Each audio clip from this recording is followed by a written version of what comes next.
Hi, thank you for joining us for this week's video. I've heard from a lot of our clients and those in the dental community that you're being approached by your lenders for PPP forgiveness.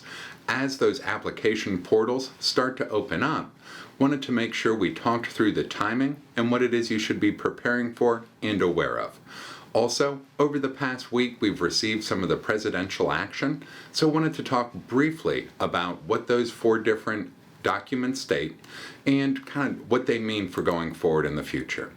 So we're going to talk about the forgiveness application timeline, what the banks have announced, and what those 2 application forms are, and then a brief discussion of the presidential orders and memorandums, specifically honing in on the employee payroll deferral program.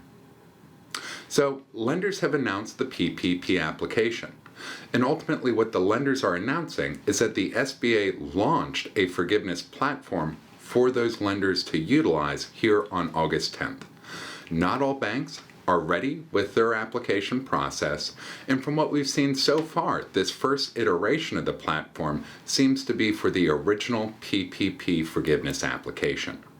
I want to make sure that you're very aware of and comfortable with the fact that there are actually 2 application forms. The original, which is a 5-page, it requires the full-time equivalency calculation and filling out those addendums, and it includes the full-time equivalency reduction test. Well, in the PPP Flexibility Act of 2020, we were given kind of a carve-around for having to do those calculations when seeking our forgiveness. As a member of the dental community, your practice is going to be able to utilize the business continuity safe harbor exemption. So we'll talk about that briefly as well.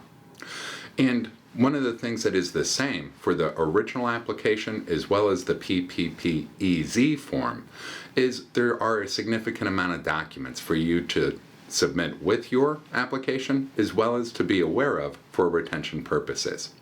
That EZ form, that's ultimately the one that I want to make sure you are waiting for. So when your lender lets you know that the PPP forgiveness application is live, double check with them to ensure that you are using the PPP EZ forgiveness form, not the traditional.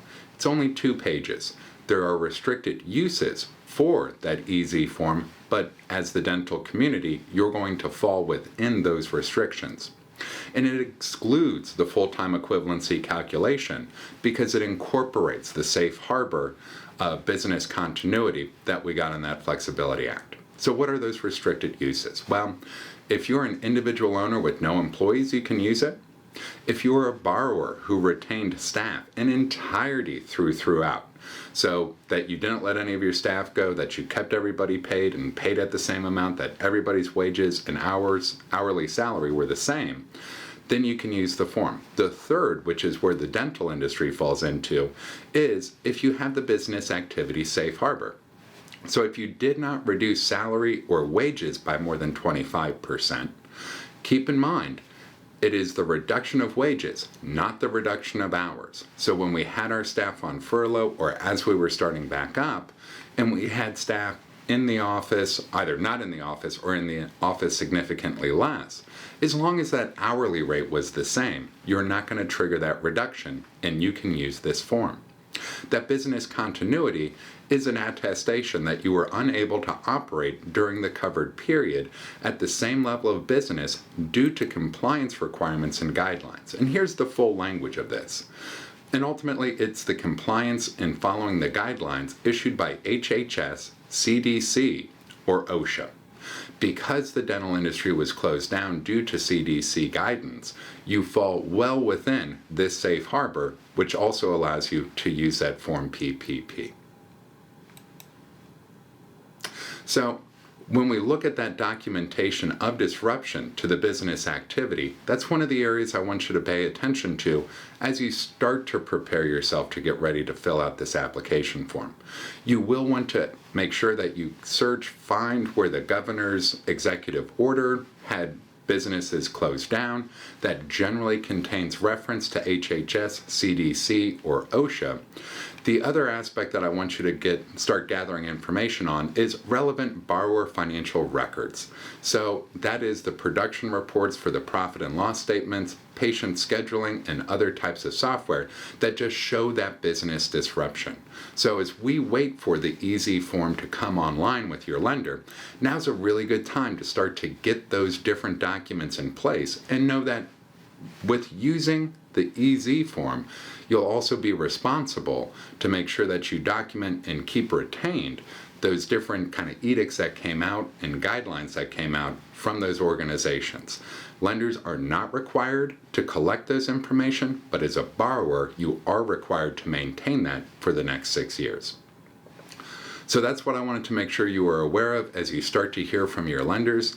Make sure you double check that you're not starting a process that involves significantly more work, but that we're waiting for that EZ form. There are 2 forms. Now, the other thing that's occurred since the last video that we did was there were 4 presidential actions. One of them was an executive order. 3 of them were memorandums. The executive order was actually tied to the renters and homeowners, and ultimately all that says is that it urges the Treasury and HUD to extend eviction and foreclosure protection. So not a lot of weight or forcefulness there. There was a memorandum on student loan relief, and because the Department of Education is tied into the executive administration, there's probably likelihood that there's some authority behind there. So if we still have dental school debt, you're going to be able to have the opportunity to have your payments waived and interest waived through the end of the year. If cash flow in your practice is doing well, that gives you an opportunity to continue your monthly payment cycle and be able to pay off a little bit more additional principal than we otherwise would. The other memorandum that's out there is Other Needs Assistance Programs. This ties back to the unemployment that we saw coming out of the CARES Act, the extended unemployment from the federal government. As opposed to $600, this is exploring putting $400 a week back into that system.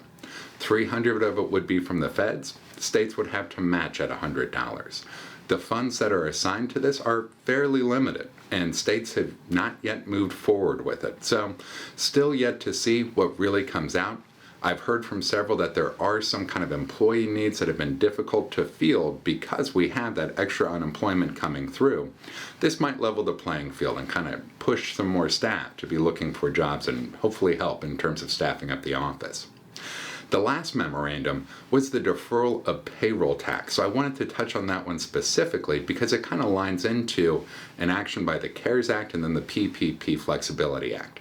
So as the employer, you already have the ability to defer employer payroll taxes. If you do that, 50% needs to be due by the end of 2021, the final 50% at the end of 2022. When we've discussed this in the past, we don't necessarily feel like this is the best of the different options that we've had to take advantage of, but if there is a cash flow need on your side of things, or if you wanted to put some of these dollars to the side as we head into fall and we're unaware of what's going to happen through the rest of the pandemic, just make sure you understand that these dollars are going to come due, but we don't have interest or we don't have penalty on them if you do reserve it. So that's on the employer side. And that was opened up, like I said, with the PPP Flexibility Act, because originally in the CARES Act, if you pursued forgiveness of the PPP, it was disallowed. It's now allowed for you as an employer. In the memorandum that the president put out, he extends it from the employer to the employee side of things. There are not a lot of specifics on how this would work, except for that it would go into effect on 9/1 of 2020. So there's still a couple of weeks until this kind of gets vetted out, so it might be in the news in front of you. But similar to what was there for the employer, this is a deferral. There's not going to be interest, there's not going to be penalty, but it is going to be due. It's not specified in terms of when it is due. And it would only be made available for staff that are making less than $4,000 per biweekly pay. Now, that also, as we saw with the CARES Act and how they were doing the calculation of payroll cost, that'll need a little bit of clarification as well in terms of its actual application. This is not live and running yet, but I wanted you to be aware that this is out there. Some employees might be interested in pursuing this. Ultimately, someone's still going to have to pay. We don't know if that is going to be the employer setting those funds aside, or if the employee is ultimately going to have to do this. But it is a deferral without penalties, interest, additional amounts, or additional tax. So something that I wanted you to be aware of. If you have any questions as we're moving forward on the PPP forgiveness, the EZ form, or any of these presidential documents, please feel free to reach out to us. As always, we hope you have a great day, and thank you very much.